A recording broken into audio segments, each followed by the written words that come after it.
Hey guys, welcome to this new video that I wanted to do. I told you guys I was going to be doing this when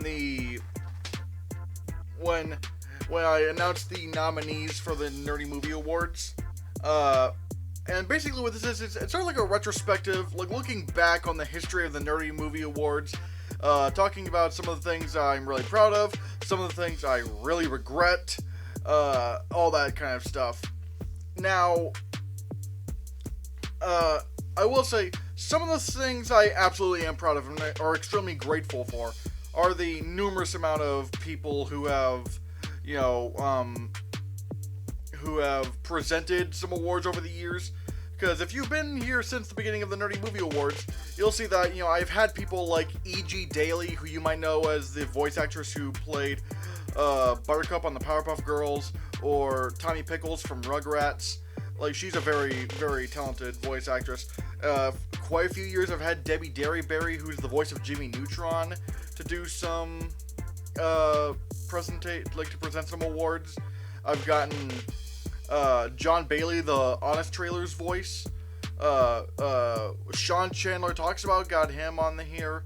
I got, Dave Fennoy, got him on there.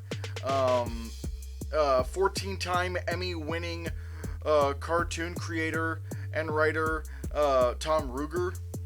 I've had him on here once. I had I had Austin Burke, but I didn't ask him to be in this. I didn't ask him to be in the Nerdy Movie Awards. So that was kind of weird how he just showed up in my videos. I don't even know how I missed that in the editing process. Oopsies. But I've also had, man, there's so many people that have presented for me. Erod the Blockbuster Buster, Quentin Reviews. Quentin Reviews has gotten pretty big. Like how many subscribers does Quentin Reviews have? Alright, he has over 300,000 subscribers, which is still, I mean, that's pretty good. But yeah, it's like, it's crazy the amount of people I've had present for the Nerdy Movie Awards. That's not what I have any regrets over. My regrets come from the stupid shit I would do. Because, man, I have some things to say about what I would do in the Nerdy Movie Awards in the past. And honestly, I'm kind of ashamed of some of these. So we're going to look through the history of the Nerdy Movie Awards, give some explanations if needed. Sorry, I'm trying to adjust my seat here. Yeah, give some explanations if needed. Because I'm not gonna lie, some of the earlier years were like, ouch.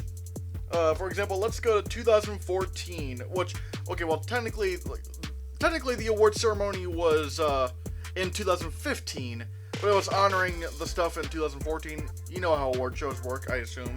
So yeah, this was the very first Nerdy Awards. It wasn't really the Nerdy Movie Awards at first, it was the Nerdy Awards, because I wanted to honor film and television. You'll quickly see that didn't transpire out the way I'd hoped, or the way I thought it would be, and you'll see why. Yeah, okay, here we go. Worst television actress. Yeah, also, I need to be clear for a few things. One, for some reason, like, these were voted on by the people. These were voted on by the people, not by me. This year's gonna be a bit different, where there is a public vote, but there's also, like, there's gonna be two winners. There's gonna be, like, the public winner and my winner. And basically, I want this to turn to, like, a sort of educational course on movies and, giving my opinions on them.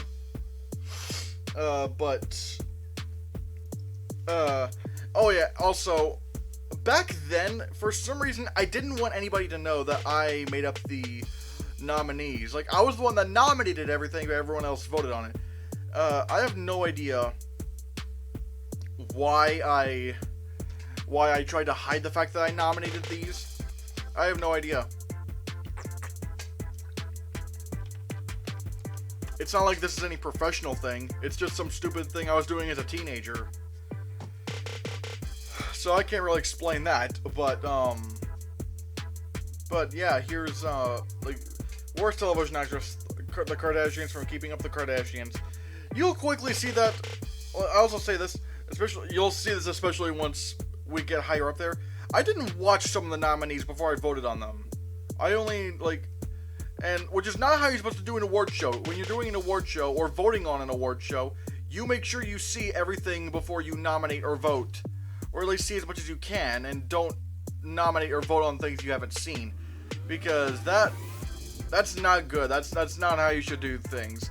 So yeah, I'm ashamed on that. Because I never watched the Kardashians. Yeah, let's just go up here. Worst television actor, yeah. Okay, how do I explain this? Worst television series, and it's the Nickelodeon Stinkhole that won. If you don't know what the Nickelodeon Stinkhole is, basically, like, back then, Nickelodeon had just a bunch of, like, most of their shows were just terrible.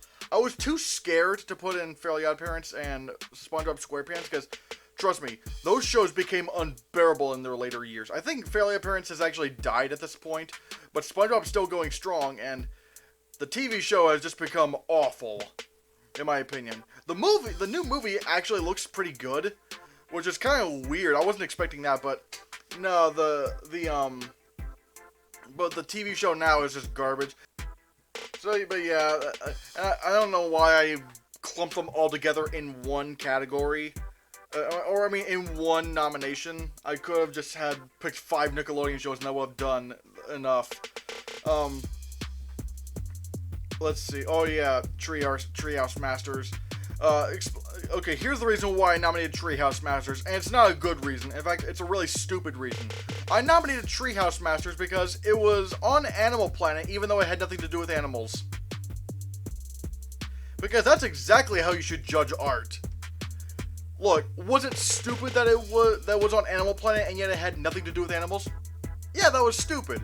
But that's not a reason for me to nominate it for worst television series. The show was fine, like, I guess. It's just, again, that's what I'm talking about. Like, when you're a teenager doing an award show, stupid mistakes will be made because you're stupid. And I was obviously stupid. So, yeah. Best female voiceover in an adult series, best male voiceover in an adult series, best animated adult series. Okay, I don't, like, The Simpsons and Family Guy are not really in their glory days, so I think I was just kind of nominating just to nominate. Oh no, here comes the yawn! Ah! But, yeah, like, yeah, I think I was just trying to fill in nomination slots. I don't know how good Brickleberry is. Like, I haven't seen Brickleberry in years. So I can't really speak for that. But South Park, hey, South Park is always really good. Best female voiceover in a kid series, best male voiceover in a kid series. I don't know why I put Chris Pratt and Martin Pratt in the same nomination slot. They're 2 individual people. In fact, I think I did the same thing. Yeah, I did the same thing for Trey Parker and Matt Stone in voiceover in adult series. I don't know why I didn't just separate those 2, because, like, I don't know. But even then, putting them on the levels of Greg Sipes, Scott Menville, Darren Norris, Rob Paulson, and Khary Payton. I mean, like, I like the Kratt brothers, but they're not Rob Paulson. They're not Darren Norris. Like, no. So yeah, that was weird. Best animated kids series. There you go. Oh boy. Yeah, I have to explain this because yeah, this is no good. Yeah, back then I liked The Big Bang Theory. So yeah, and you'll quickly see that there's really all of this is just like genre stuff for the most part, and like I haven't. Oh no, yawning again. Sorry, I have a like chronic yawning condition or something like that. I mean, I've always had that, but yeah, I don't know, like another thing you'll see is that I didn't watch some of the TV shows that I nominated, or especially in some of the later years of nominating the TV shows. Again, that's not how you should do things. But I mean, there you go. Best reality/informational series. Actually, I did see all of these, and they're all really good. Love Brain Games. Love Cosmos of Space Time Odyssey. I'm actually surprised I actually didn't win. Face Off is great. Jim Henson's Creature Shop Challenge I thought was underrated. I thought that didn't get a lot of love. I really liked Jim Henson's. I'm looking at the screen, but like, I really liked Jim Henson's Creature Shop Challenge. It was sort of like Face Off, where like these people had to create something like movie related or whatever. But this is like trying to create like Jim Henson like puppets and whatnot. and I thought that was just a really cool idea for a show. They had some really cool creations there. Best comedy series, oh god, The Big Bang Theory's on there. Oh, why did I do The Big Bang Theory? Best drama series, yeah, I never watched Doctor Who. So I don't know why I nominated that, because I was stupid back then. Again, it's because I didn't see it. Okay, here's another thing I'm ashamed of. Worst actress. Okay, you'll see that the Hunger Games movie, like the Hunger Games Mockingjay Part 1's nominated. Okay, yeah, the Hunger Games movies are not really that bad. I mean, I don't think they're that great, but I don't think they're that bad. But this is just my way of getting back at them, because for some stupid reason, I got jealous that in other award shows like the Kids' Choice Awards, or the Teen Choice Awards, or the MTV Movie Awards, the Hunger Games movies would always beat out everything that I liked. So I'm like, ooh, I don't like you, Hunger Games. Because again, that's exactly how you should judge something. It's not. Yeah, that was stupid. This is just my way of, like, getting back at them, like, ha, I got you, Hunger Games. As if they ever gave a shit about my stupid award show. So I don't even know why I nominated the Hunger Games Mockingjay Part 1 for this.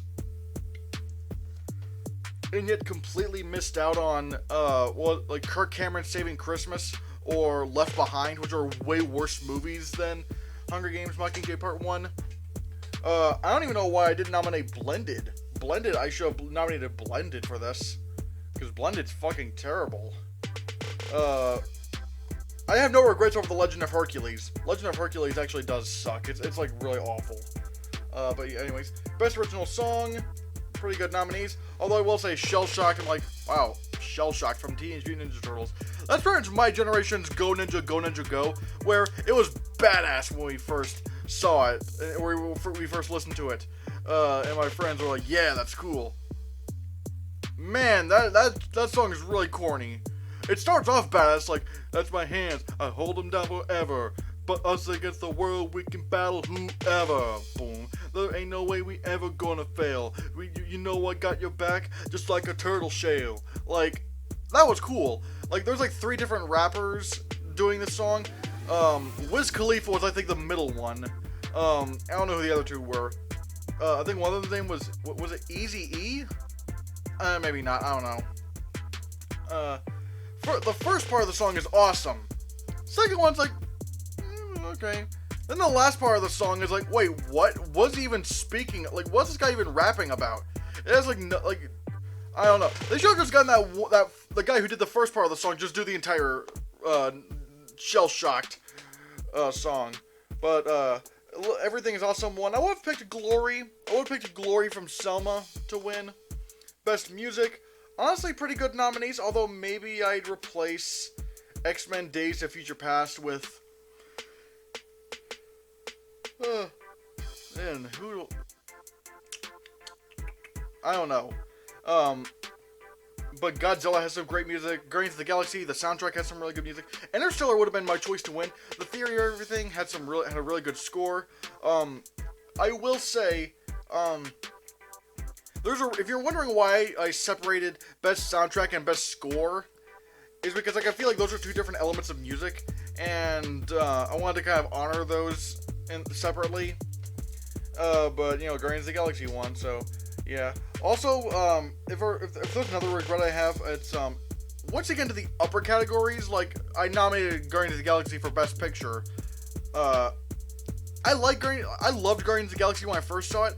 Weirdly enough, the second time seeing it, it wasn't nearly as amazing. It felt like, I still like Guardians of the Galaxy, but I don't love it as much as I used to, so, yeah. Best Makeup Effects. Actually, all these are really good nominees. Amazing Spider-Man 2, Foxcatcher, Guardians of the Galaxy, Into the Woods. Yeah, I would have also put in the Grand Budapest Hotel, or maybe even The Theory of Everything. But my choice for this probably would have been Foxcatcher, but hey, man, all these are really good nominees. Best Visual Effects. Honestly, I have no complaints over this. I really like the nominees I have for Best Visual Effects. You know, Dawn of the Planet of the Apes, Godzilla, Guardians of the Galaxy, Interstellar, X-Men Days to Future Past. I really feel like Interstellar should have won this.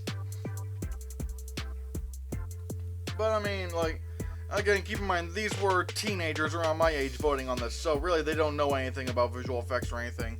So, yeah. Best female voiceover motion capture, best male voiceover motion capture. Again, all these are pretty good nominees. Would I replace Jesse Eisenberg from Rio 2 with someone else? Maybe, I don't know. But yeah, best animated film. Honestly, I wouldn't have nominated Big Hero 6 now. I like Big Hero 6, but I thought it was but it's like that okay. I thought it was okay and whatnot. I don't think it's as great as everyone says it is. So I probably wouldn't have nominated that. I didn't see The Book of Life. Yeah, I nominated it anyway. Rio 2 probably wouldn't have nominated that either. So yeah, you have the Lego Movie. I should have also I should have nominated How to Train Your Dragon 2. I should have done that, but best comedic performance. I don't have this category anymore, but for the most part, pretty good nominees. Yeah. Let's see. Best comedy film. I'm kind of surprised Dumb and Dumber 2 won. In hindsight, like I would have thought 22 Jump Street would have won this. But then again, at the same time, I didn't see Dumb and Dumber 2. Again, I was nominating things I didn't see, which is not how you should do things. That's stupid. So yeah, best action film. I don't have genre. Also, I don't have genre categories anymore, and that's because, especially once you get further into my like the last year I had genre categories was the fourth Nerdy Movie Awards, the fourth Nerdy Awards, and I started realizing I'm not honoring the best. I'm just honoring what's there, and so I kind of stopped with genre categories and only focused on what are the best movies of the year and whatnot. I still have best animated film because I feel like there is value to that category. Like I feel like with animation, it's a little bit. There is a different it is a different medium of filmmaking. So yeah, so that's why I would have probably So I don't have genre categories anymore. But even as far as action movies go, these aren't bad choices. I don't know why I put Godzilla in there. I love Godzilla, but like, it's not really an action movie. It's more of a suspense sci-fi film.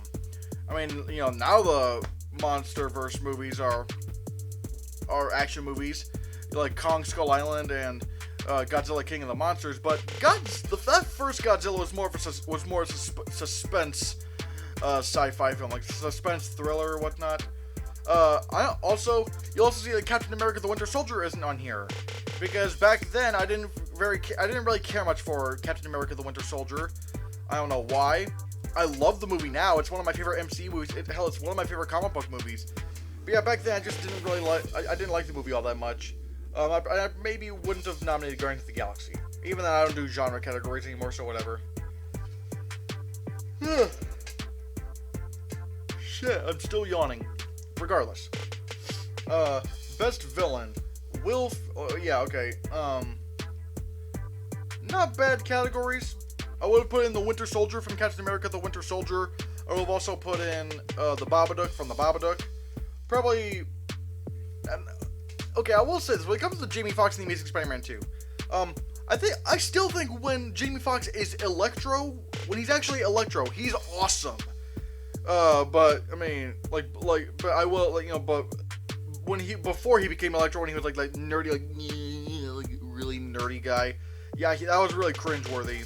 But I still will defend his actual Electro film. I thought Electro was awesome in that movie when he was Electro. Best hero, Chris Evans for Captain America: The Winter Soldier. That's the only category this movie was nominated for, and I probably should have nominated it for other categories. Honestly, not bad nominees. I would have probably taken out Godzilla from Godzilla and maybe put in, I don't know, like Scarlett Johansson from Captain America: The Winter Soldier, or something like that. But yeah, best supporting actress. I have not seen Selma in a long time, so I don't know if I would still have voted for Oprah Winfrey. We also have Meryl Streep for Into the Woods, so there's that. Yeah, I didn't see Into the Woods back then, so oopsies. Best supporting actor, Johnny Depp for Into the Woods. Bryan Cranston in Godzilla. I'm still gonna defend. I'm still gonna defend that. I still think Bryan Cranston was awesome in Godzilla. He gave a way better performance than you think he would in a monster movie. So yeah. Although my choice would have been J.K. Simmons in Whiplash. Best Actress. Again, didn't see some of these. I did see Maleficent, Theory of Everything, Guardians of the Galaxy, and to this day I have seen The Babadook. But I didn't back then. I don't know why I nominated Zoe Saldana for this category. There's definitely other actresses who I thought were better, who I think were better now, looking back. Probably wouldn't have nominated Angelina Jolie for Maleficent. Ugh. But I will say, she was still really freaking good in that movie. She was great. Best Actor. That's a lot of people. I had 7 in this category. Ooh. But, you know, I do definitely, I am still glad that Eddie Redmayne from The Theory of Everything got a nomination because, won, because I thought he was fantastic in that movie. I feel like people really forget how great The Theory of Everything really was. I thought it was incredible. I thought it was a great telling of Stephen Hawking's story. So yeah. And Best Picture, we have Birdman, Godzilla, Grand Budapest Hotel, Guardians of the Galaxy, Interstellar, Into the Woods, Theory of Everything, X-Men Days of Future Past, and Whiplash. And if I'm not mistaken, I think there's 9 nominees. 1, 2, 3, 4, 5, 6, 7, 8, 9. Yeah, I could have had 10. Looking back, I wouldn't have nominated Birdman. I like Birdman, but there's a few issues I have with that movie. So, wouldn't have nominated that. Wouldn't have nominated Guardians of the Galaxy. I can't say I would nominate Into the Woods because I haven't seen it. I've still not seen it. The Babadook I would have nominated. Captain America the Winter Soldier I would have nominated. The possibly Gone Girl, possibly Nightcrawler. I mean, so like, yeah, I don't know what I was doing back then. So, yeah. Now let's get into 2015's winners. Well, the actual awards was in 2016, but it was for the movies and shows of 2015. All right. And now you see that I introduced a Best Game/App category. I don't do that anymore because again, I only focus on the movies now. So there's that. Worst Television Actress. Oh, yeah, Tara Reid. Tara Reid's probably the worst thing to happen to acting since Tommy Wiseau. So, good God. If you have not seen the first Sharknado, she was like the worst thing ever in that movie. Like, good God. I was like, wow, you really don't give a shit right now. Either that or she's just not that talented. She's probably just not that talented. So, yeah, there's that. Oh, Kristen Chenoweth from Descendants. Okay, yeah.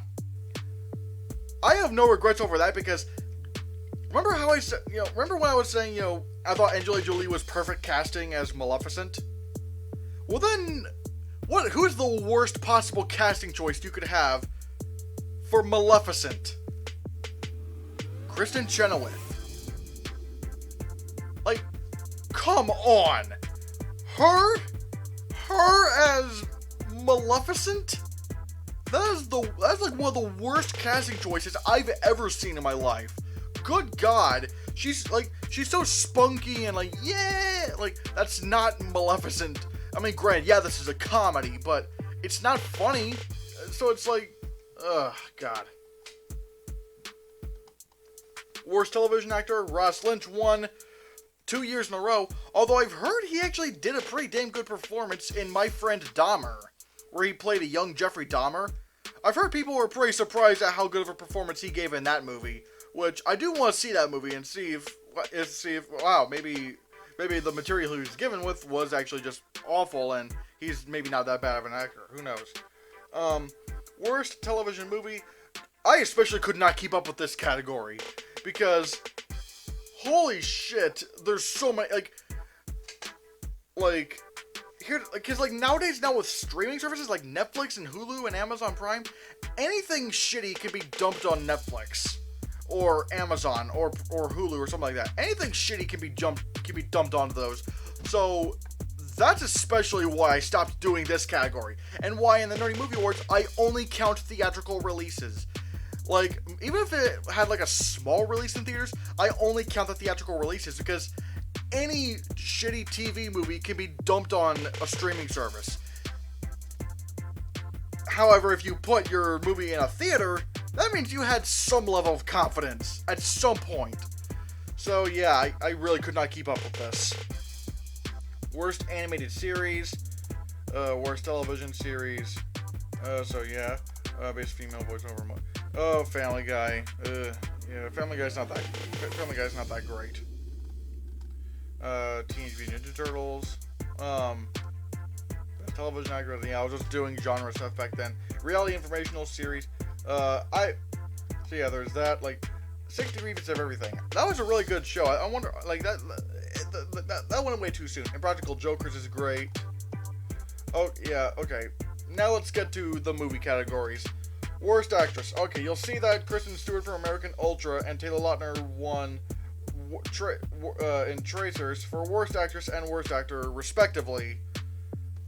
I never saw those movies. I just did it because they were in Twilight, which again is extremely stupid. Don't judge an actor by the movies they've done in the past, or at least like when you're judging a movie, an actor's performance in one movie, don't base it off of a performance in another movie.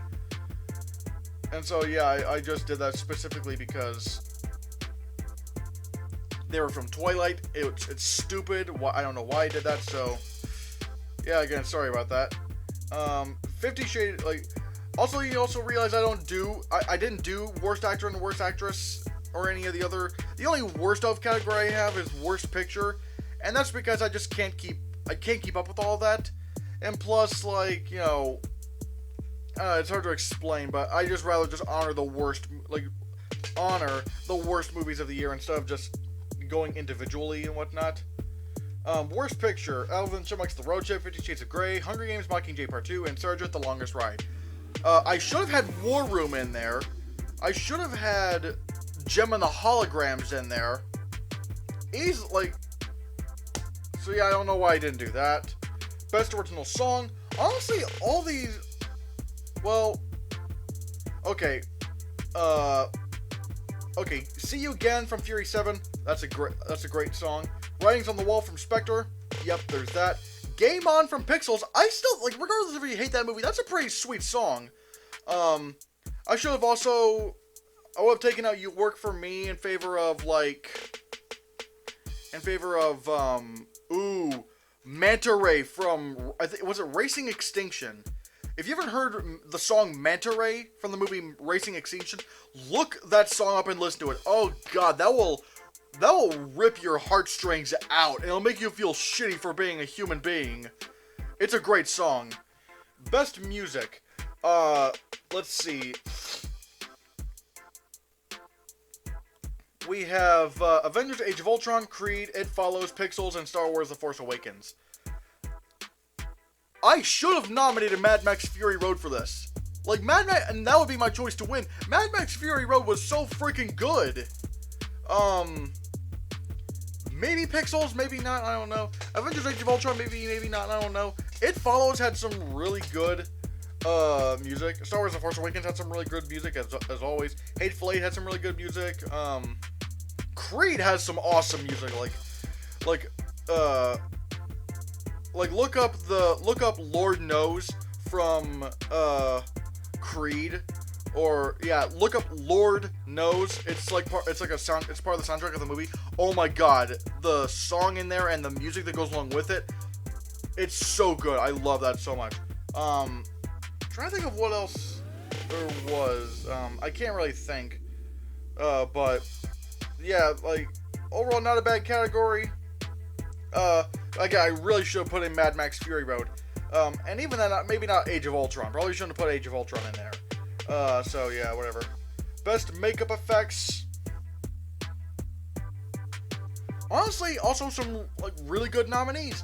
Although I'd probably take out Avengers: Age of Ultron in favor of the 100-year-old man who climbed out the window and disappeared. Yeah, I know it's a long title for a movie, but look up that makeup. In hindsight, that makeup in that movie was fantastic. Best visual effects. Honestly,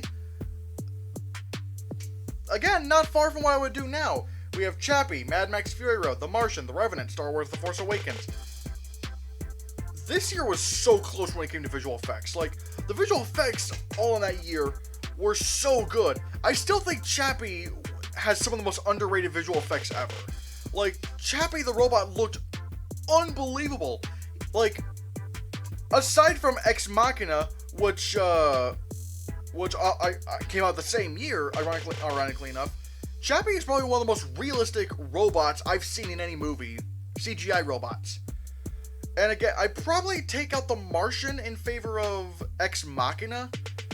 But damn, like, that was a really good year. And my choice to win, however, would probably be... It's kind of changed over the years. Initially, my choice would have been Mad Max Fury Road. Then later, it would have been Ex Machina. But now I think it would be Star Wars The Force Awakens, considering that movie has pretty much every kind of visual effect you can think of done so perfectly. You have practical explosions, you have CGI explosions, you have, CGI, air battles and whatnot. You have practical creatures, you have CGI creatures, you have motion capture creatures. All of it was done with such excellence and such great detail. I probably would have. In hindsight, I do agree with the win for Star Wars: The Force Awakens. Best female voiceover or motion capture. Honestly, not a bad category. Although I didn't see Helen back, so I don't know why I nominated that. Yeah, I mean, not really a bad category. So yeah. Best male voiceover or motion capture. Lewis Black for Inside Out, Charlton Copley for Chappie, Bill Hader for Inside Out, Tom Kenny for the SpongeBob movie Sponge Out of Water, and Seth MacFarlane for Ted 2. People went for Seth MacFarlane for Ted 2. I've actually never seen Ted 2. I only nominated it because, yeah, again, I was stupid back then. If it were me since I haven't seen Ted 2, I'd probably replace Seth MacFarlane with Andy Serkis for Star Wars: The Force Awakens. Probably would have done that. Best animated film. Yeah, out of all these, I've only seen Inside Out. I was just kind of going with the grain or whatever. Again, not how you should do things. So I can't. Again, that's a bad move on my part. Most surprising film. There it is. Yeah, I don't have much to say about that. Again, a lot of these I didn't see. I didn't see a lot of these. I did see Cinderella, but it's like, again, I was just trying to fill in spots, and again, I do it a lot better now. Like, this year for the Nerdy Movie Awards, I made sure to see everything before I nominated it. So, that was... I'm proud of that. Best comedy film. Again, yeah, I didn't see any of those. Best action film. Jurassic World, Mad Max Fury Road, Mission Impossible Rogue Nation, Spectre, Star Wars: The Force Awakens. I'll get more into Jurassic World here in a bit, but I probably wouldn't have nominated for Best Action Film. Probably not. But even that, I don't do genre categories anymore. But out of these ones, my choice would have been Mad Max Fury Road, but I have no issue with Star Wars: The Force Awakens winning. I think so far, Star Wars: The Force Awakens holds the record for the most nerdy awards wins. I think it won 11 awards, which is insane. Best comic book film. Yeah. Again, considering I don't do genre categories anymore. Regardless, I wouldn't have nominated Ant-Man. I would have nominated Fantastic Four. I don't think Fantastic Four was that bad. I thought it was pretty decent. Sue me. So yeah, there's that. Best villain. Yeah, I probably wouldn't have I wouldn't have put Pac-Man, Donkey Kong, and Centipede from Pixels. I thought Pixels was alright. But I probably could have put in Hughes Keen Burn from Mad Max Fury Road in this instead of that. And maybe, I don't know who else. Yeah. Again, I just have to think on the... I'm not remembering a lot of the things in 2015. Okay, best hero. Here's another one of my regrets. I really should have nominated Daisy Ridley. But the reason why I didn't is because at the time I thought it was a spoiler. Because she was never really shown to be the main hero in the trailers. Or at least, like, everyone, like, I actually thought it was going to be John Boyega's character. I thought this was his movie at first. And then, and I thought that's what the marketing was suggesting.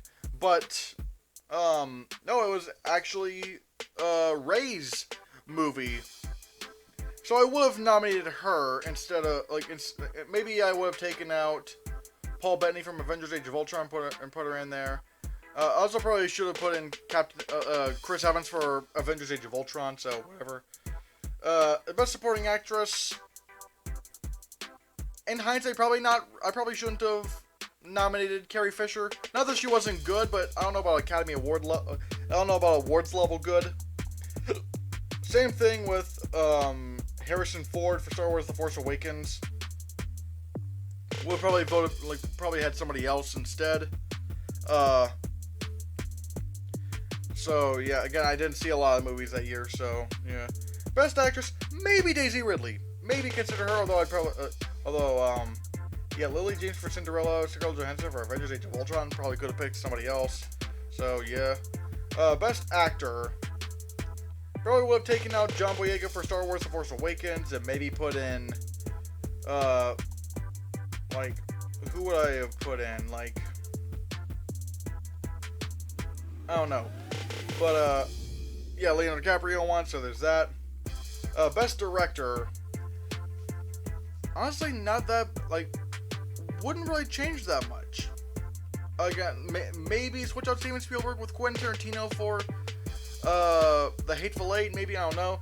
And now let's get to Best Picture. So yeah, I would have easily taken out Jurassic World in favor of, I don't know, something else, because, like, I really liked Jurassic World back then. I think it's okay now. I think it's okay, but, like, I definitely don't think it was as amazing as everyone was saying as it was back then. Looking back on it, it's a little bit of a disappointment. But again, not disappointing enough to be bad, but whatever. Now we get to the third annual Nerdy Movie Awards, or the third annual Nerdy Awards. Again, you see Best Game. I didn't play any of these games. I just put in what I thought was cool, or looked cool. Again, I'm stupid. Worst Television Actress, there's Tara Reid again. Oh yeah, this year I had 6 nominees, because I wanted to honor more things, but then I kind of realized, oh wait, at this point, I kind of like going for just the 5 nominees at most, because for one, like, I don't know, I feel like it's just a good playing field if it's 5. Yeah, I'm really yawning right now. Ugh, God.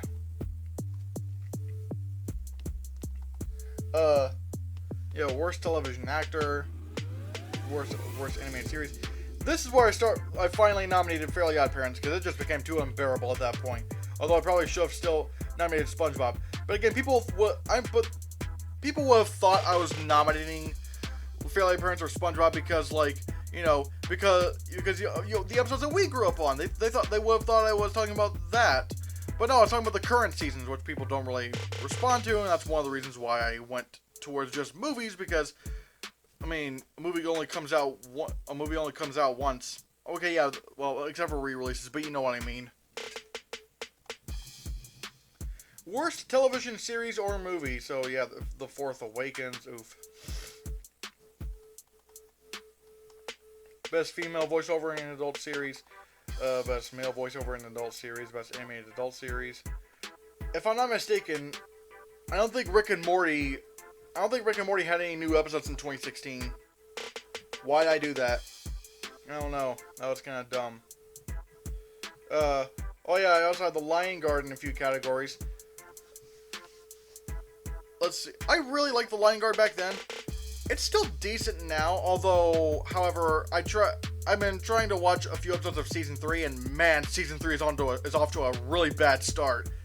A really bad, uncomfortable start. Things get a little bit too, like there are things that happen in this. Like for example, there's a character that falls into a volcano in, like, the first or second episode of Season 3. I'm like, what? Like, really? in a Disney Junior series, like, I don't know. Like, so far, Lion Guard season 3, no bueno. I don't like that. No. I might try continue watching it again, but again, it's just like that. It's already off to a bad start already, so whatever. And when it comes to the Lion Guard, I don't know why I always kept coming back to it, because there were always a few problems I had with it. One, why is Kion like the same size as the hyenas? I mean, they're a little bit bigger than him, but not by much. Whereas in the original Lion King, the hyenas towered over Simba and Nala. Like, they were like four times their size or whatever. Whereas in this, they're like Kion's big enough, like they're small enough for him to for Kion to fight. And also the hyenas in the show are just the worst. I mean, like the villainous hyenas.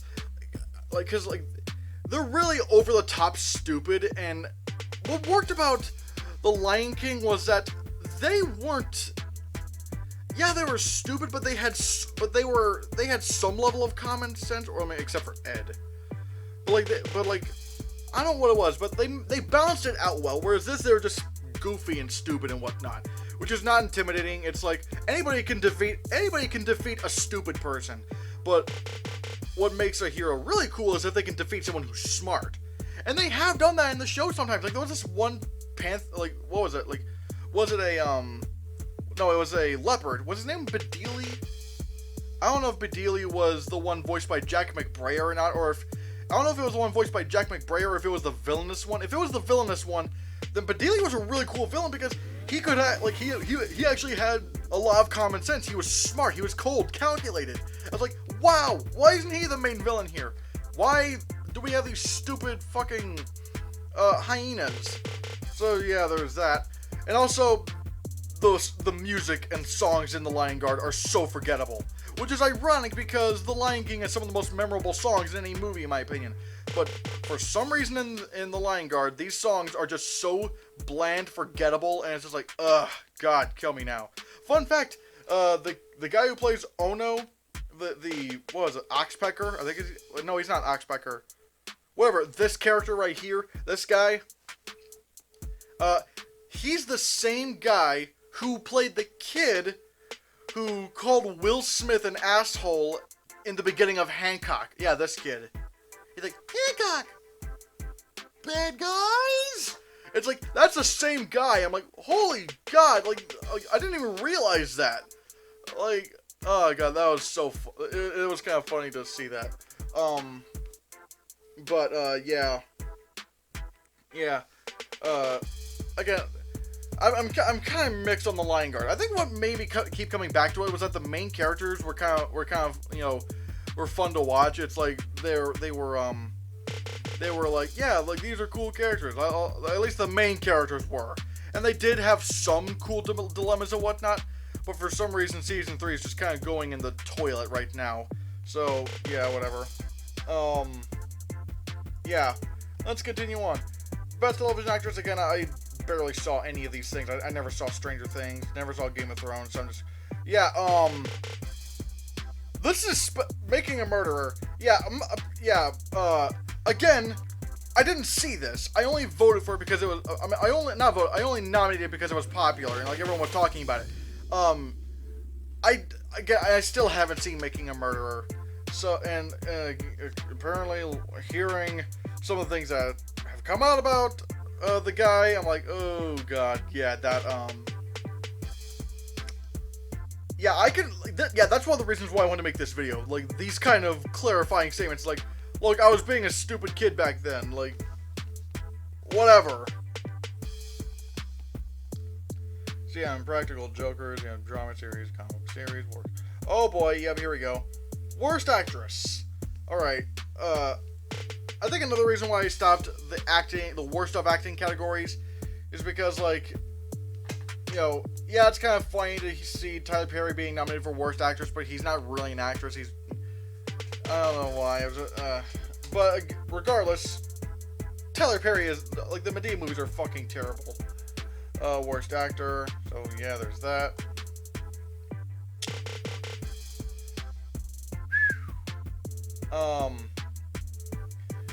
Okay, yeah.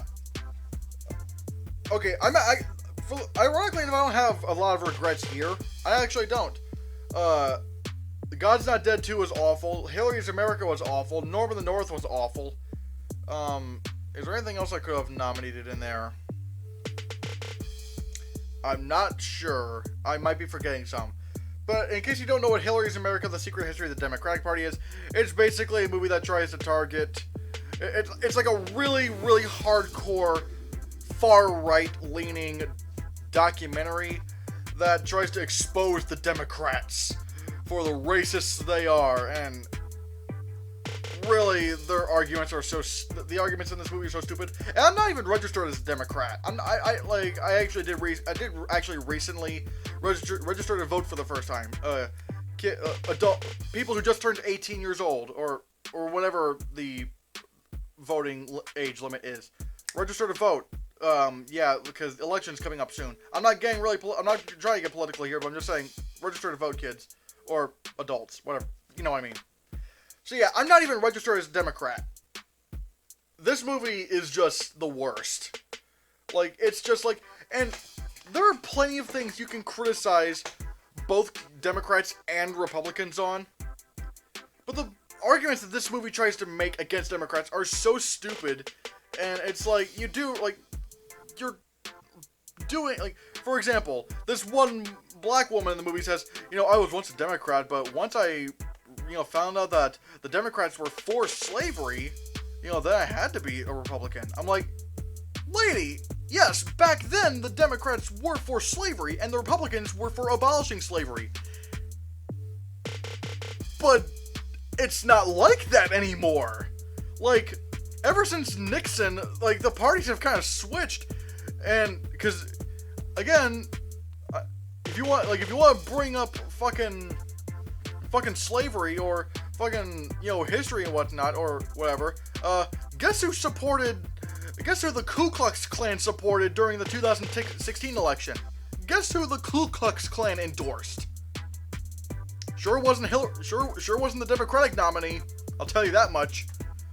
So, like, it's that kind of contextless bullshit that I really hate in documentaries like this, because, like, it's like, you're not even posing a real documentary. It's not even a real documentary. It's just... You're just using this as... You're just trying to take contextless bullshit, wrapping it in your own narrative, and fooling stupid people into believing it. Because trust me, I saw the sequel to this movie, Death of a Nation, in theaters. There were two Republican ladies who clearly didn't do their research or don't do their research and will just blindly believe whatever movies like this and God's Not Dead 2 are not meant to change your minds in terms of, like, you should look at it this way. No, they just say the same bullshit that their crazy ass followers will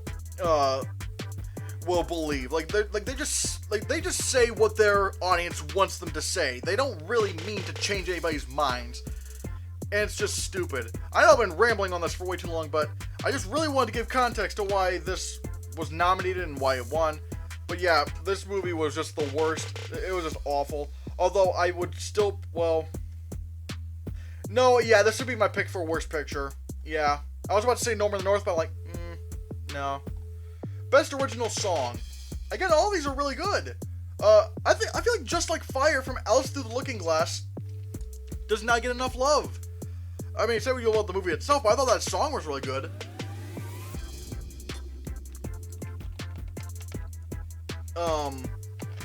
I would have probably... Okay, let's say I shorten this down to 5 nominees.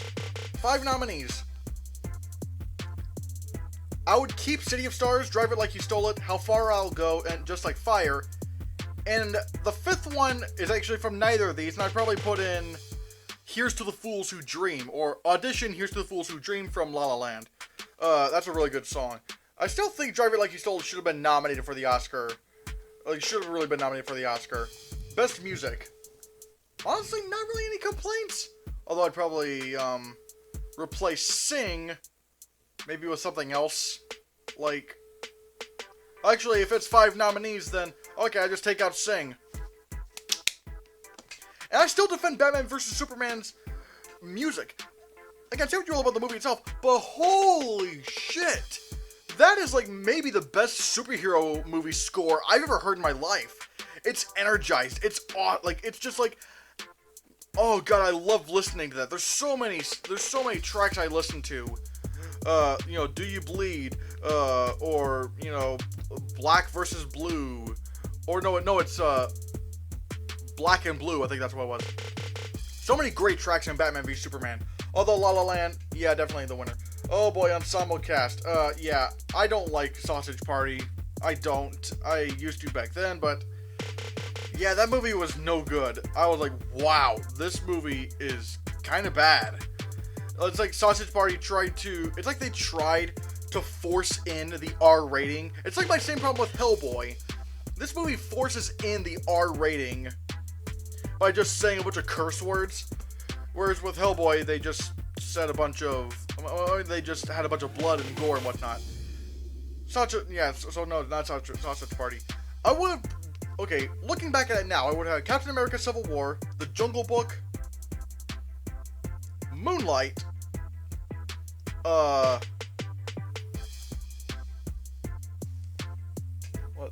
Moonlight,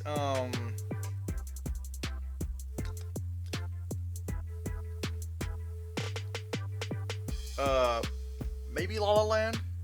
Maybe? I don't know. I have to think. I'm trying to get by this as fast as I can, but like, yeah, so, best makeup effects. I'm glad Suicide Squad won, because I know everyone likes to shit on Suicide Squad that it won the Oscar for best makeup and hairstyling. I'm sorry, I thought it deserved that win. Like, there's so much creativity with the makeup and hairstyling in that movie. And yeah, people were saying, well, but Star Trek Beyond, well, we've already seen 2 other Star Trek movies that did this. So it's like, Star Trek Beyond wasn't really doing anything that new. We've never seen Killer Croc on screen. Like, I thought Killer Croc was something you would have to do with CGI, but no, they managed to do him with makeup. I thought it was awesome. So I'd probably, okay, what would I change about, what would I keep in? Because honestly, 2016 was kind of a weak year for makeup in my opinion.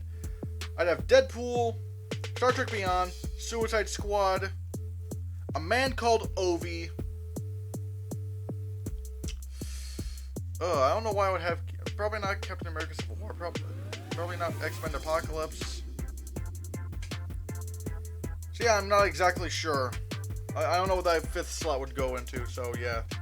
Best visual effects. Okay, I had Arrival, the BFG, Captain America Civil War, The Jungle Book, Kubo and the Two Strings, and Rogue One, A Star Wars Story. I would keep 3 of these. I would keep The Jungle Book, Kubo, and Rogue One. However, again, if I were only doing 5, I would have Deepwater Horizon and Doctor Strange. I didn't appreciate Doctor Strange's effects for some reason back then. Looking back on them now, I'm like, oh my god, this is so amazing. Like, this is so creative. But even then, my vote would still go to The Jungle Book. I am a little bit, you know, I'm like, don't get me wrong, Rogue One had some great visual effects, but my choice would have been The Jungle Book. So, because like that entire movie, aside from a few small elements, like 95, like maybe 90% of that movie was completely CGI except for the boy and some other small elements. But like the environments were CGI, it was insane. Well, and I feel like they just did that even better in The Lion King, where that entire film was CGI. Like The Lion King is pretty much an animated movie. It is an animated movie that looks completely photoreal. It's astounding. And so, yeah, The Jungle Book I feel like should have won this. I would have left out Arrival, BFG, and Captain America Civil War in favor of Deepwater Horizon and Doctor Strange. Because Deepwater Horizon was another movie that I felt like I didn't notice the effects all that much. But then looking back on visual effects breakdowns of it, I'm like, wow, good god, the visual effects in Deepwater Horizon are so good. Like, it's almost seamless. So there's that. Best female voiceover or motion capture. Pretty satisfied with most of these, although I'm wondering if I would have still done Batman the Killing Joke in there. Maybe, I don't know. So yeah. Best male voiceover motion capture. this was tough. This would have been a tough cookie. Man, I mean, but I'm satisfied with all these nominees. My choice would probably be Christopher Walken in The Jungle Book. I mean, he was great in that. Best animated film. Okay, I would have probably taken out Zootopia because I like Zootopia, but I don't love it. I thought Zootopia was going to win, but no, it's Finding Dory. My choice would have been Kubo and the Two Strings. That movie is absolutely brilliant, and you'll see how brilliant I think it is later on. Actually, here, most underrated film. Okay, Ghostbusters, Keanu, Kung Fu Panda 3, Nice Guys, Suicide Squad, X-Men Apocalypse. I would have kept in X-Men Apocalypse. Would have kept in The Nice Guys. I would have probably kept in Ghostbusters. I didn't think Ghostbusters was that bad. I thought it deserved to make more money in the box office. However, I'd probably have Kubo and the Two Strings in there because it flopped at the box office. And Batman v Superman: Dawn of Justice. Because again, I don't love Batman v Superman, but it got a Worst Picture nominee at the Razzies. So I'm like, no. Also, wait, why did Batman v Superman get a Worst Picture nomination at the Razzies, and yet Norm of the North and God's Not Dead 2 weren't even considered? Like, they weren't even in, like, the nomination ballot. I'm like, bullshit. That is bullshit right there. That was stupid. So there's that. Most surprising film. Honestly, not bad nominees. Not bad. Jungle Book. I wasn't really that excited for the Jungle Book at first because I didn't like the original Jungle Book, but then the movie turned out to be excellent. Finding Dory was a movie I thought initially should have never been made because it's like, why would you do a Finding Nemo sequel? Turned out to be great. Kung Fu Panda 3. At that point, I think we kind of know how good Kung Fu Panda is. Ouija Origin of Evil would have been my choice. That movie, me and my friend were making fun of that movie before it came out. And I finally saw it, I was like, holy shit, because like the first Ouija was so horrible. And then I saw Ouija Origin of Evil, I'm like, holy shit, this is amazing, this is a great movie. And probably one of the best horror movies of the decade. So yeah, but Finding Dory won, I don't have any problems with that. Let's get on to the next category. Alright, Best Comedy Film. I probably should have just called it Best Comedy. Best Comedy Film. Yeah, not like, okay, yeah, I didn't see some of these. I did see Deadpool, Ghostbusters, Keanu, and Nice Guys. But, yeah, Deadpool probably would have been my choice. Probably, yeah. Although you're going to quickly see how much people loved Deadpool back then. Best Action Adventure Film. Again, not a bad category. Fantastic Beasts, Jungle Book, Magnificent Seven, Nice Guys, Rogue One, and Star Trek Beyond. My choice would have been the Jungle Book. I thought the Jungle Book would have been my choice for this. Best Comic Book Film, Batman v Superman, Captain America: Civil War, Deadpool, Doctor Strange, Suicide Squad, X-Men Apocalypse.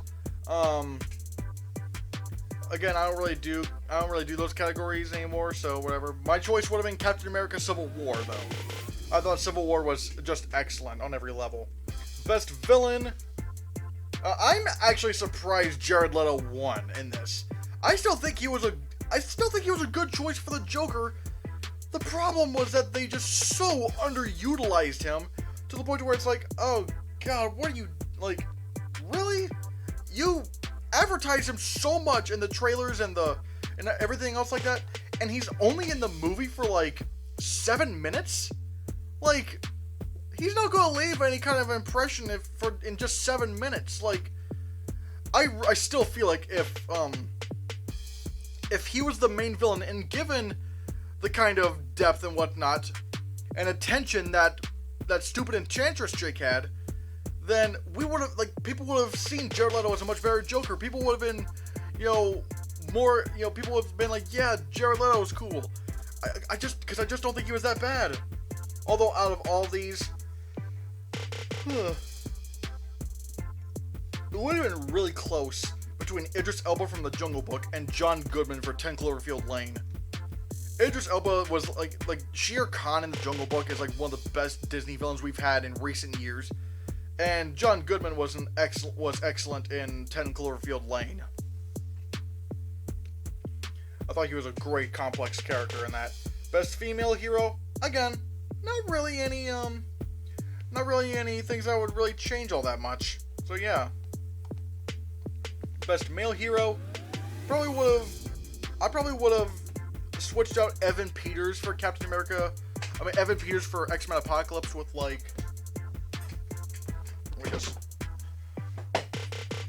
probably switch out Evan Peters for maybe, like, actually, then again, if I only did 5 nominees, I think I would just cut out Evan Peters and just have Neil Sethi be in, or Sethi, I don't know what it is. I don't know, I'm just trying to figure this out. But, yeah. Yeah. But yay, Ben Affleck won. I'm so glad about that. Funniest performance, again, I don't do this category anymore. Although I probably should have chosen either Keegan-Michael Key or Jordan Peele instead of putting them in a duo. Best breakout performance. I also don't do breakout performance anymore, as you'll see. Yeah, I don't do this category anymore because how do I describe it? It's like, again, I kind of just want to focus on, like, what was, like, the best supporting actor, or best supporting actress, best actor, best actress. Just generally what are the best of those of the year. So yeah. Although Neil Sethi was really, really good in The Jungle Book. I will say, like, having the act against nothing is, like, wow. That was commendable. Yeah, I probably wouldn't have nominated Brianna Hildebrand for Best Supporting Actress. I would have probably cut her out. Not exactly sure I'd put it, like,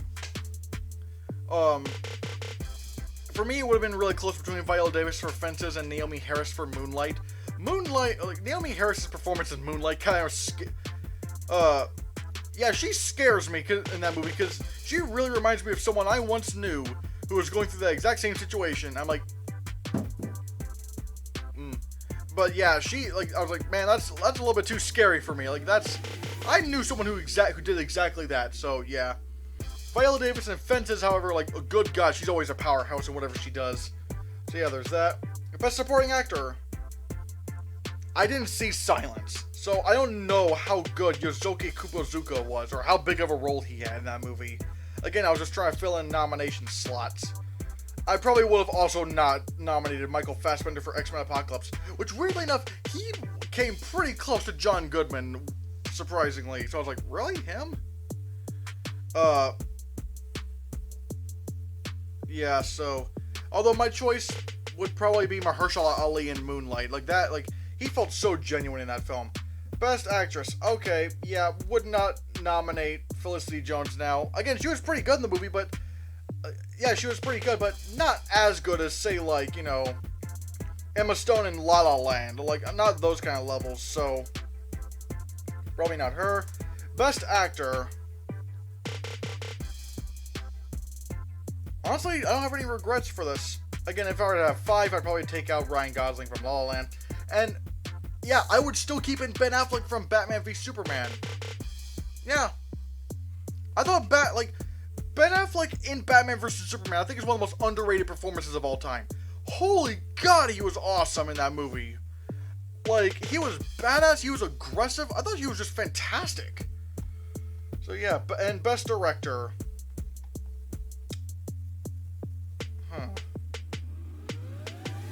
Probably would have taken out Gareth Edwards from Rogue One and Martin Scorsese for Silence. I'm not sure who I would replace them with. Again, I'm just trying to think. But I probably don't have any regrets about Tim Miller in Deadpool. Because, like, I mean, he wouldn't have been my number 1 choice, but it's like, yeah, like with Tim Miller in Deadpool, he had to deal with so many like budget cuts from Fox and some other bullshit. And considering he was able to make that movie as great as it was, I would have nominated him. My choice would actually go to Jon Favreau from The Jungle Book, because he was able to reimagine The Jungle Book, a movie I didn't even like, make it so much better than the original. How utilizing visual effects that we've never seen before.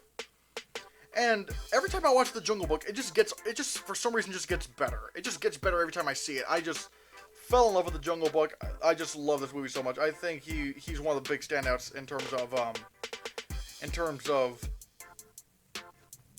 you know, directors and whatnot, at least of that year.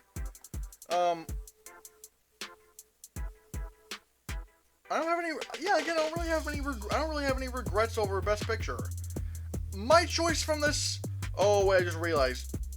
Yeah, there is one thing. I don't know what I would bump out, but there is one movie I would absolutely have in here, and I would also put in for Best Director. Kubo and the Two Strings. I will have nominated it for Best Picture. I will have nominated Travis Knight for Best Director. Oh my, because that movie is just brilliant, and I can't believe how great it ended up being. Because it's like, this is like, again, this is a stop motion animated movie. It's insane what they were able to pull off. Now let's get into 2017, which is when I dropped the TV categories finally, and I just started making it about movies. So we're getting a little bit better. However, there were still some things that I still have some regrets over. For example, this is the last year where I had like individual genre categories, and you'll see the mistakes of that here in a bit, but like, let's see, Worst Actress, yeah. Again, I don't have Worst Actor and Worst Actress categories anymore. But yeah, I don't really have many regrets over this category, or like what I nominated. So yeah, there's that. Worst Actor. Ooh, man. Another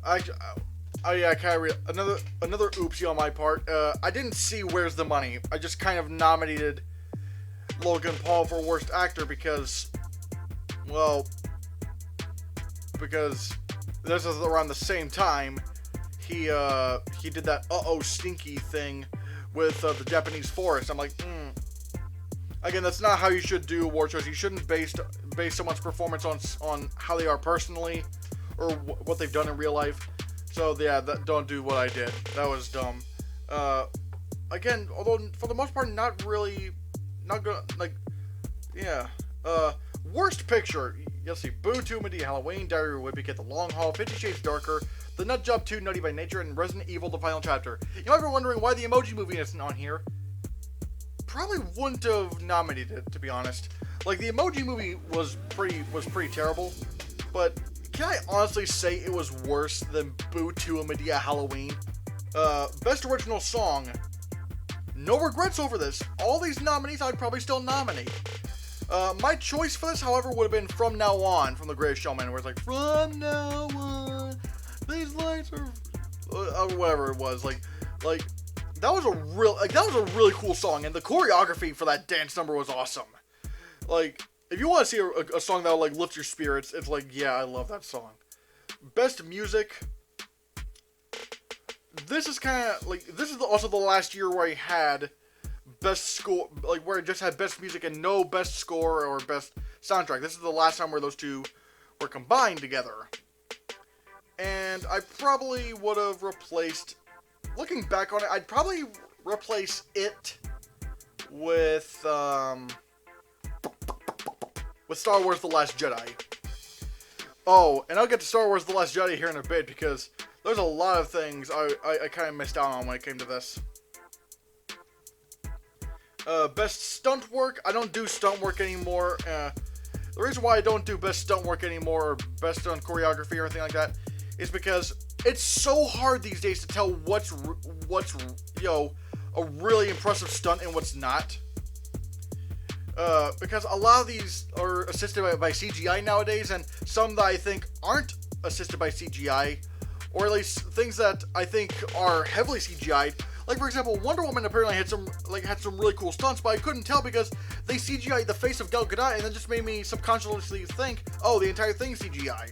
So it's like, so yeah, I don't do stunt work anymore until they start showing like all the big action movies start showing more behind the scenes things of how they did the stunts. So other than that, then no. Best Ensemble Cast.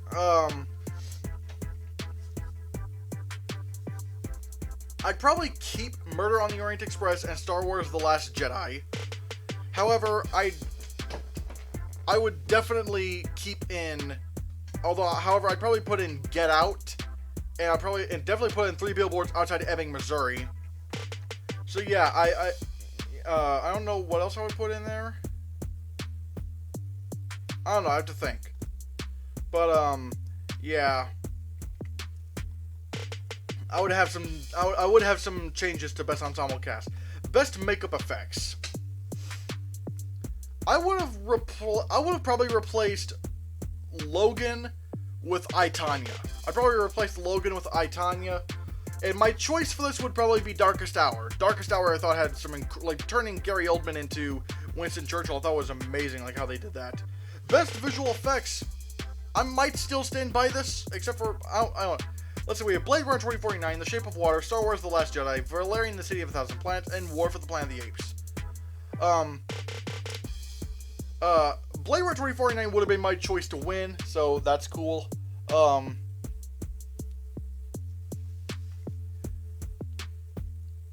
I'm considering, like, I don't know, I'm when it comes to that 5th slot, I'm still kind of on the fence between The Shape of Water getting that nomination or Kong Skull Island getting that nomination. I feel like Valerian had some very underrated visual effects. I thought that movie had some great visual effects. Best Female Voiceover or Motion Capture, no regrets here. Best Male Voiceover or Motion Capture,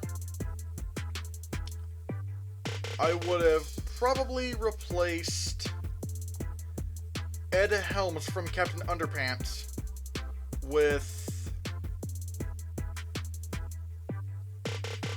Taika Waititi from Thor Ragnarok. He had his scenes were brief, but my god, they were great. Best Animated Film, no regrets here. Yeah, because I'm not really a big fan of Coco. I thought, I was like, eh. Most Surprising Film, there not really many regrets over here. So yeah. Most Underrated Film, alright,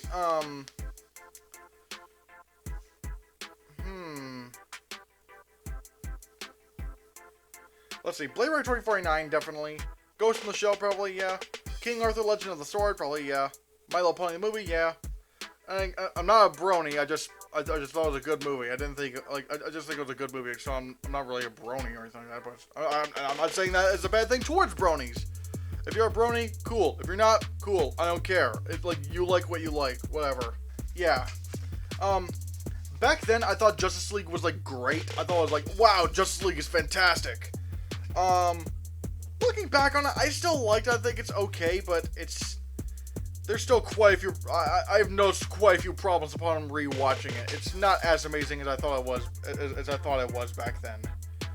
And so, and I hate to say this, but that would probably mean I would call the movie probably disappointing.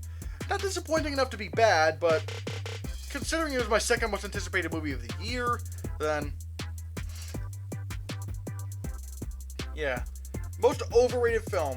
Looking back on it, I probably wouldn't call Guardians of the Galaxy 2 overrated, because, I mean, people like the movie, but they don't love the movie. I mean, there's some that do love the movie, but not many.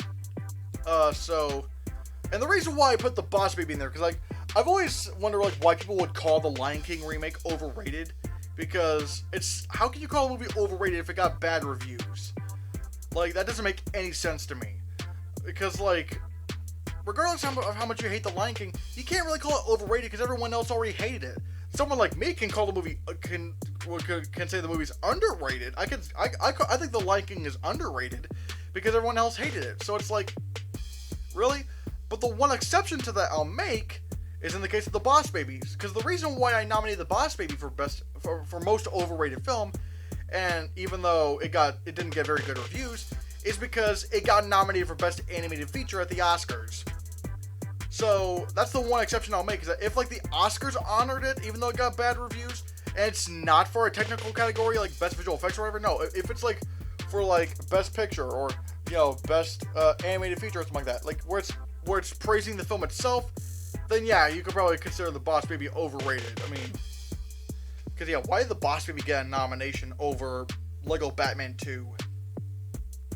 No, it was the Lego Batman movie, never mind. Best Horror Film, yeah, my choice would have been Get Out. For most overrated film, my choice would have probably been Darkest Hour. Probably Darkest Hour. Because it was nominated for Best Picture, I didn't like the film, so there's that. Best Action Adventure Film, yeah, my choice would have been Dunkirk, so there's that. Best Comic Book Superhero Film, my choice would have been Logan, so yeah. Best fantasy film, my choice would have been The Shape of Water, although I have no problem with Beauty and the Beast winning. Beauty and the Beast was great. Best sci-fi film. Yeah, I really liked Star Wars The Last Jedi back then. I freaking love The Last Jedi now. Like, that is still, in my opinion, the best Star Wars movie ever made. I love The Last Jedi. It is my Empire Strikes Back. I just thought that movie was brilliant on every level. I love the hell out of that movie. And best comedy, The Disaster Artist. Yep, I would have chosen that. Best drama. My choice would have been 3 Billboards Outside of Ebbing, Missouri, but I shouldn't be surprised over The Greatest Showman, because, I mean, it was popular and whatnot. And I will say, like, you're wondering, why is it for Best Drama? Isn't it a musical? Yeah, but there's not a Best Musical category in the Nerdy Awards, is it? Are there? But again, I don't do genre categories anymore anyways, so it's behind me. Best Villain. No regrets over that. Best Female Hero. I would have probably replaced Emma Stone from Battle of the Sexes with Charlize Theron from Atomic Blonde instead. But even then, I feel like the winner should have been and was Gal Gadot for Wonder Woman and Justice League, although I would have probably just gone for Wonder Woman. Best Male Hero. I would have probably replaced Jason Momoa from Justice League with Chris Hemsworth for Thor Ragnarok. Although, man, it would have been... It's so close for me between Hugh Jackman from Logan and Mark Hamill for The Last Jedi. It is really tough between those two. There's that. But funniest performance, I don't do that anymore. My choice would have probably been James Franco for The Disaster Artist. Female breakout performance. Again, I don't do this anymore. But I will go with Daphne Keane for Logan. Best male breakout performance. I would have probably gone for Daniel Kaluuya for Get Out. Best supporting actress, my choice would have been Allison Janney from I, Tonya. Best supporting actor, my choice would have been Patrick Stewart, and he won. Best actress, my choice, I was actually kind of surprised that Sally Hawkins got this. I was like, really, Sally Hawkins? Although my choice would be Frances McDormand from 3 Billboards Outside Ebbing, Missouri. And best actor, honestly, this, I still probably wouldn't have changed this. This is like all these are great performances, and it's really hard to choose. Man, I don't know whether I would go... It's really tough between Gary Oldman from Darkest Hour and James McAvoy for Split, because James McAvoy was excellent in Split.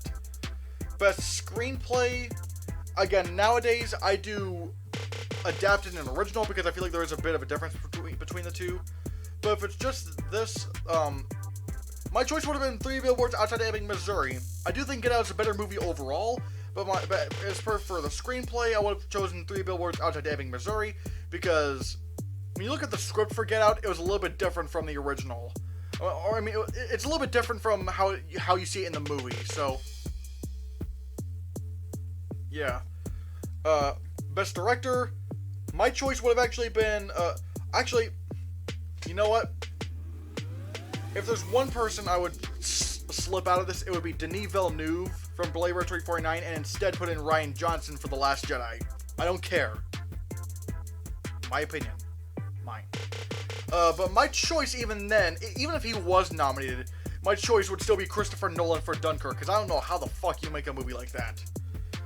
And Best Picture, I'd probably slip out Split in favor of The Last Jedi, although my choice to win would still be Get Out.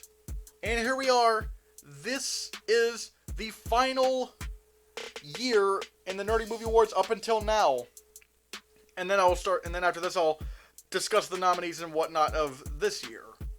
But anyways, worst actress out of these, my choice would have probably been...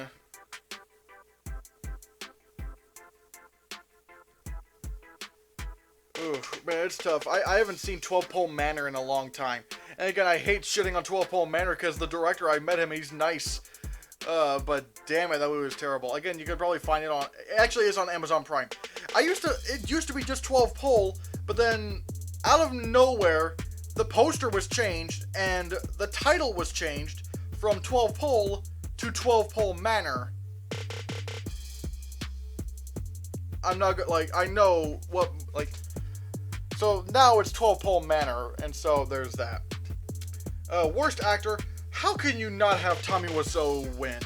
Like, he is like maybe the worst actor ever. Like, Jesus Christ. Although Dinesh D'Souza from Death of a Nation came like 1 vote behind him. Worst screenplay? Ooh, man. Which one would I have chosen? The Trump Prophecy is really stupid. Camp Death 3 is also really stupid. I would probably gone with Camp Death 3 for worst screenplay. Worst director. Again, sorry, man. I'd probably have to go for Sam Hodge from 12 Pole. That would have, yeah. And worst picture. As bad as the Trump Prophecy is, and trust me, it is hilariously bad. Look up my review if you want more context. My choice for worst picture would have been 12 Pole Manor. I have rarely seen a movie as bad as 12 Pole Manor. Like, Jesus Christ.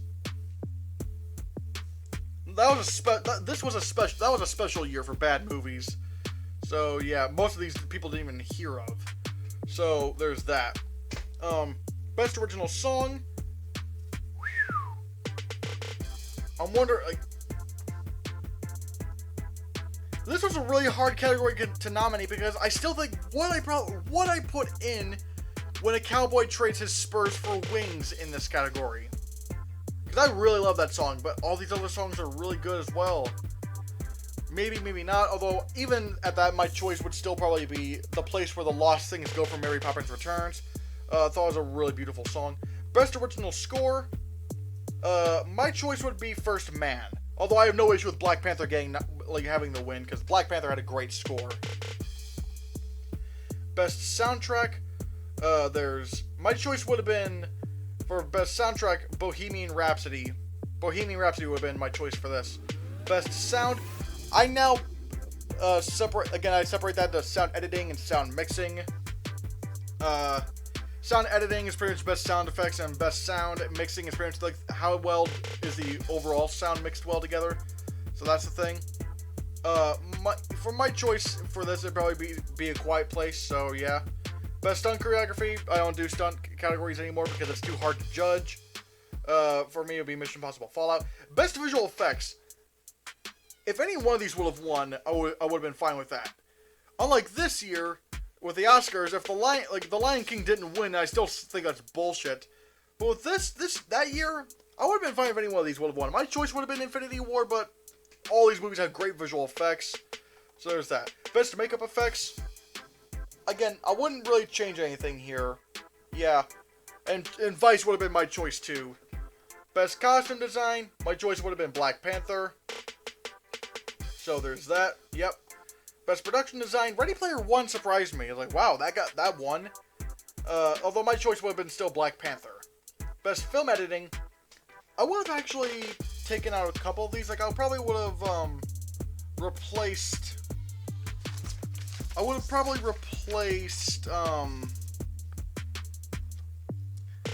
Annihilation and Mission Impossible Fallout with Bohemian Rhapsody and Vice.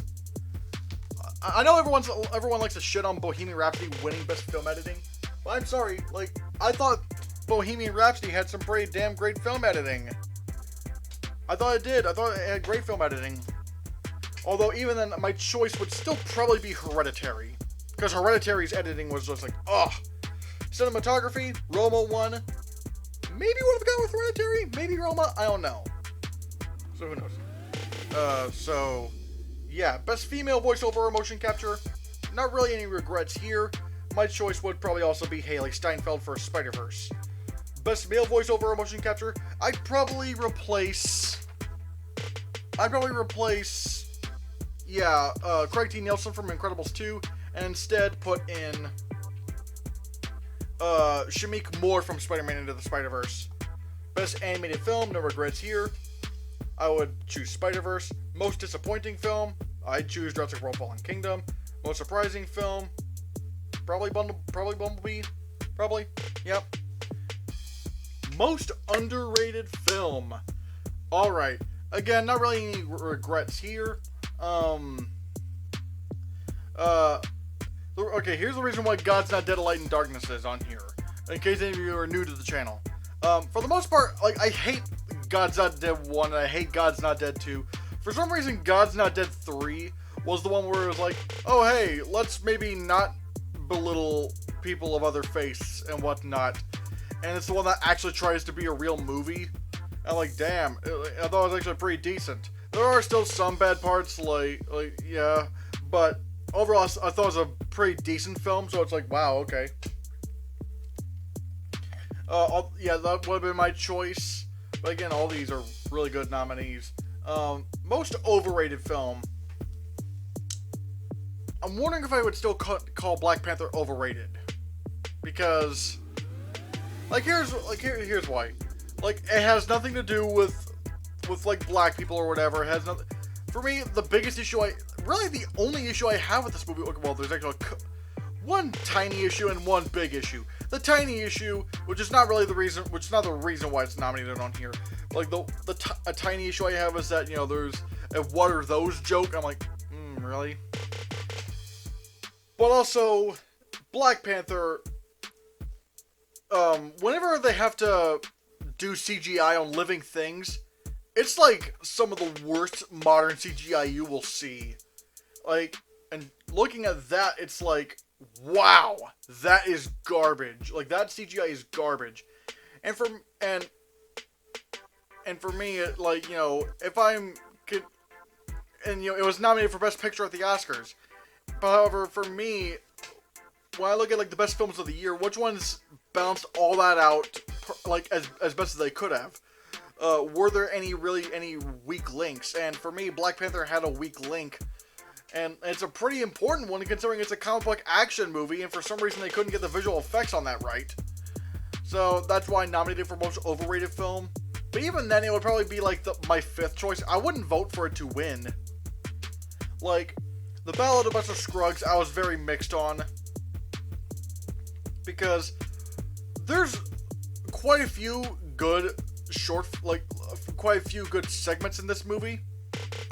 Including, you know, The Ballad of Buster Scruggs, the part that the movie's named after, but for some reason, it's like, and then after a couple of those short films or whatever, I mean, a couple of those stories, there's two that go on for way too long, and it's like, wow, this is boring as shit. Like, I can't believe how boring this is, and yeah, I never got the love that the Ballad of Buster Scruggs got. Like, I'm just like, why couldn't this just be a crazy-ass cowboy comedy? I mean, musical. Yeah, crazy-ass cowboy musical. But no, like, 8th Grade, I'm very mixed on that movie as well, because while it is accurate to 8th grade, like, actual 8th grade to a T, that's kind of also the movie's downfall, in my opinion, because it's like, oh, so it's like, it's not really a fascinating movie to watch. It's just, because, you know, 8th grade, when we all went to 8th grade, it was boring, it was just, and yeah, it's extremely accurate to 8th grade, but at the same time, it's like, Jesus Christ, it's so monotonously boring. So it's like, Mandy, did not like Mandy, really didn't like Mandy. I thought the movie was pretentious as shit, and for the first half, I mean, like, it was awful in that first half. The first half of Mandy I thought was just awful. It was pretentious, it was stupid. I really hated that first half. Second act is kind of cool, but again, the movie but it's not like anything like whoa! It's really just like, whatever. Like, the movie, like, I never got the love for Mandy. This should have been just crazy from beginning to end, and not be that pretentious in the beginning. Like, do you imagine what's your favorite planet, or what color do you feel? Like, some bullshit like that. I'm like, come on, that is just pretentious bullshit. I hate that. It was so full of itself. But my choice for most overrated film would have been Sorry to Bother You. That film was just, again, stupid, pretentious. Thought it was way smarter than what it was. Really didn't like Sorry to Bother You. Really didn't like that. Best Villain. I don't really have any regrets on this.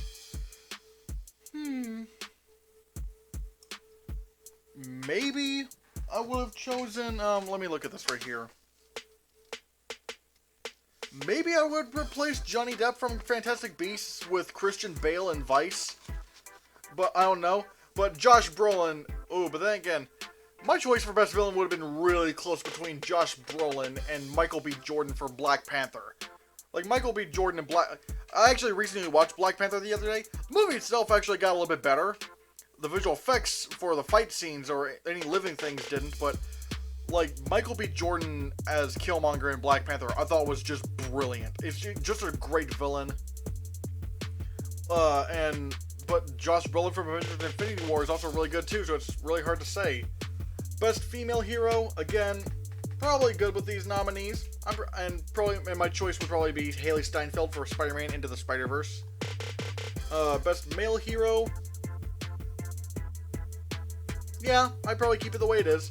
And maybe have Tom Cruise win as well. I agree with the win.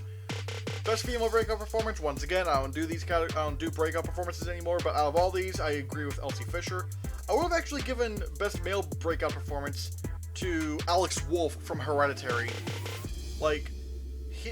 Oh my god! And if you guys have seen Hereditary, good god, Alex Wolff was great. And it's still shocking knowing that that's the same guy who played the little kid in the Naked Brothers band, like the younger brother. Yeah, same guy. But John David Washington winning, I have no problems with that. Best supporting actress, yeah, I'll probably agree with First Man, like Claire Foy in First Man. I was actually kind of surprised that she won, but hey, I have no problem with it. Best supporting actor, man, it's really tough because all these performances are so great. There's Mahershala Ali in Green Book was great. Timothée Chalamet was great. Sam Elliott, Michael B. Jordan, Alex Wolff. Man, God. Well, I keep yawning. I don't know. I might go for Mahershala Ali, but again, it's a really tight race. So yeah. Best actress, Toni Collette in Hereditary, who I thought was magnificent. I am glad she won. Best actor. I don't have an issue with Rami Malek winning Best Actor. However, I would have actually chosen Christian Bale in Vice. Like, Christian Bale was so terrifying in Vice. Like, he was so good in that movie. Like, wow. Yeah, he would have been my choice. Best Screenplay. Again, I do adapted and original nowadays. But, I have no issues with Hereditary winning. Hereditary, I think, maybe would have been my second choice. Or third choice. I don't know. Green Book had a really good screenplay as well. But my number one choice would have actually been Black Klansman. Black Klansman, I thought, had a really tight script. Really... Oh, God, I love the script in Black Klansman. Best Director.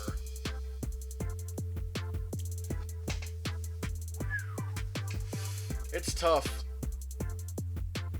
It's tough between Alfonso Cuarón in Roma and Anthony and Joe Russo for Avengers Infinity War. And here's why.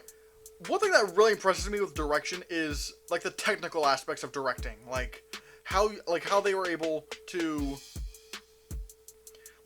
just be able to create this movie. Like, all the disciplines that had to go into it. And I really commend Infinity War for that. So it's really close between Cuarón and Infinity War, but I might have actually given to Infinity War. And Best Picture, Avengers Infinity War won. My choice would have been Black Klansman, but I have no issue with Avengers Infinity War winning. I would have probably actually also taken out Mission Impossible Fallout in favor of Vice. I would have probably had Vice in there instead. But again, it was a really, really tough year. It was a tough year. But yeah. And so that was last year's Nerdy Movie Awards. And as you can see, this year is pretty different from other years on the Nerdy Movie Awards because, every year is a little bit different. I have sound mixing and sound editing separated. I also have the category of I've taken out stunt choreography because it's getting really hard to judge that stuff. I've taken out most of the worst stuff categories except for worst picture, just generally stating what I think are the worst movies of the year. I'm doing that. Cast, I brought that back, and I do really like all these nominees. And for best screenplay, I've split that up into original and adapted because I did realize those are two completely different disciplines. One is trying to adapt something that already exists and, you know, trying to live up to that, whereas the other one is coming up with an idea completely on your own. And neither one is easy. Both of them are very hard. Like, even I've tried writing some screenplays, and both of these are really hard things to try to do. But yeah, and even then, you know, the reason why I wanted to make this video... Oh, I don't know, wait, why is that here? That should be for last year. Oh well. But yeah, the reason why I wanted to make this video was because I've been doing the Nerdy Movie Awards for 6 years now. 6 years, it's amazing. And I've been trying to do a movie award show and whatnot before even that.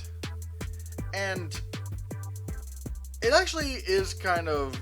And the reason why I made this video is because, you know, like I said, I've made some mistakes with the Nerdy Movie Awards in the past. Like I said, I was, you know, trying to get back at movies that beat movies I did like, and award shows that don't even matter, like the Kids' Choice Awards or something like that. Or you know, nominating Treehouse Masters for worst television series because it wasn't about animals and it was on Animal Planet. Like, that's stupid stuff. Yeah, I'm not gonna lie, that was really stupid. I really shouldn't have done that. Like, that was, like, that's not how you should go about award shows, or how you should go about voting for award shows, or even just judging art in general. And I feel like I've learned a lot. I really do think I have, because, you know, like I said, like, looking back at the Nerdy Movie Awards, or just the Nerdy Awards in general, it's like, man, where did I go wrong with this? Like, where did I go wrong with it, like, beforehand?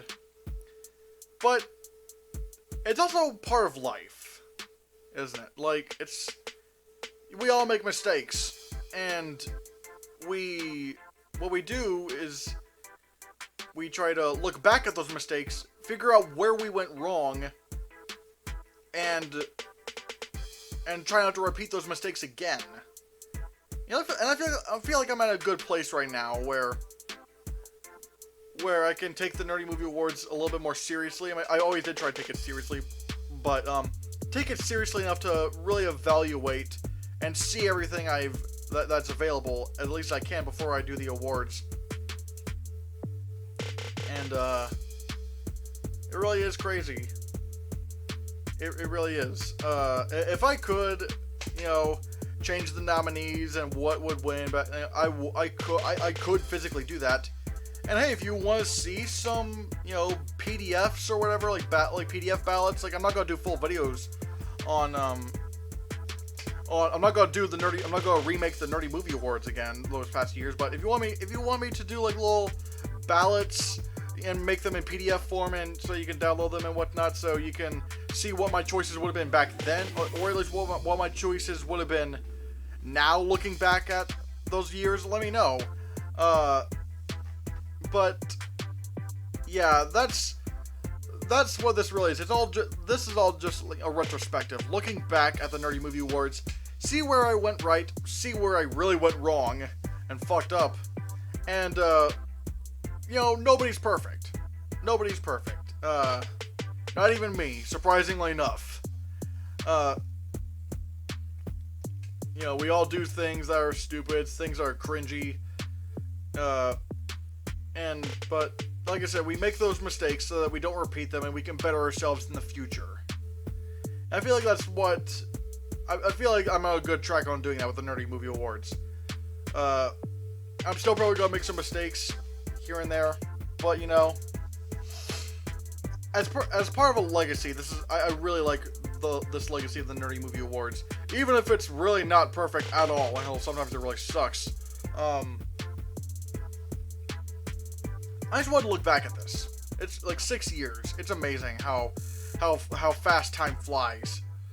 So yeah, If you have any comments about the Nerdy Movie Awards and its history, let me know in the comments down below what you think. That's what I'm trying to take. I'm trying to take the award show a little bit more seriously this time. Try to get people more motivated to see more movies. So yeah, and that's about all I have to say about this for now. If you like what you see here, let me know in the comments below what you think. Give this video a like, share the video so that we can get the channel circulated. Don't forget to support my Patreon on my Patreon page for lots of cool perks and whatnot. More perks coming up here in a bit. Yeah, and that's pretty much, if you have any, and if you want to see any more, click this.